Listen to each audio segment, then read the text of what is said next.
From the county government of Siaya has been here before, and what you can see for yourself is an environmental disaster in which the second largest oxbow lake in the entire continent of Africa is completely devastated in terms of its water volumes, and according to estimations, the lake has lost about 80% of its water volume. And that, by any measure, is a catastrophe. It's partly because of the heavy rains, partly is man-made, because when there was this blockage created by the dike without regulated inlets and outlets from the lake into the swamp and vice versa, with the filling up of the swamp and the rains, the water now, when the lake was overfilled, had to find its natural cause, which resulted into a major environmental disaster in which a lot of vegetation was destroyed. Part of the swampland, which is a very unique ecosystem, was affected. We are sitting on one of the biggest fresh water wetlands in the entire continent. In fact, by any measure and without fear of contradiction, I can say that this is the biggest fresh water wetland in the entire Republic of Kenya, because along the Tana River Delta you have both a marine and freshwater water body, a wetland, so to speak. So this unique ecosystem that exists in Yala Swamp, together with the existence of Lake Kanyaboli, which is very, very special to us as the largest oxbow lake in the continent, is a matter of extreme concern. And because of the assets and the resources we have, it would be impossible for us to deal with this ecological disaster. And we're appealing out to partners and the national government that there's need to be a major mobilization of resources for the rehabilitation of the lake Kanyaboli, and also looking at the damaged ecosystem. And therefore, we come here not only to inspect but make an assessment of what is to be done and what are going to be the costs. We have of necessity we have to talk to our neighbors in Busia. As you know, the governor of Busia was here, and when he was coming we had a discussion, and we have agreed in principle that we need to talk together as counties, the two counties, and with the national government and other partners, because downstream the county of Busia was affected almost entirely in two wards. In our county, we have lost a lot of farmland. In the lake, we have lost a lot of fish.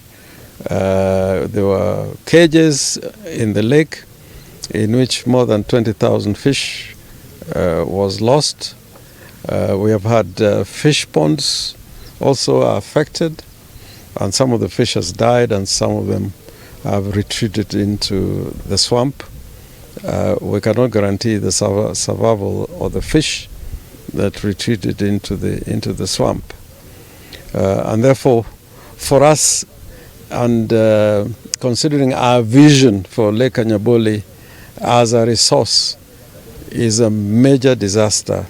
In our manifesto, we had specifically stated on measures that we need to take to how to use this resource. The UCO task force, in its report, came out with recommendations of how we can turn the environment's within the framework of environmental and issues of conservation frameworks that must be brought into play. How to create an eco-city around Lake Kanyaboli. And this is a major disappointment and tragedy. We are also had been talking within the Lake region economic bloc to develop this area, and partly was a feasibility study which was being undertaken on whether we would be able to create one of the biggest solar farms in the country in terms of producing electricity within the lake with solar panels on the lake.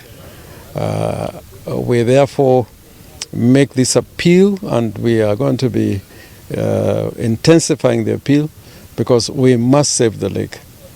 Kenya, because of environmental problems, because of climate change, in the lakes you can see along the Rift Valley, some of the lakes have completely dried and are non-existent. Some of the lakes have increased their volumes, affecting human lives and animal life and activity, and therefore it cannot be gainsaid that climate change is here with us. Those issues must be addressed squarely. And for now, I can only say we are committed to turn the page and undertake a process of restoration for this lake. It is a source of pride that within one county we have these water bodies and resources, two big rivers, Zoya and Yala. We have Victoria, the lake, and then we have Lake Kanyaboli. And what is the name of the other lake within? Sari. Yeah. So you know, no other county can take pride of having such large water bodies within its territory.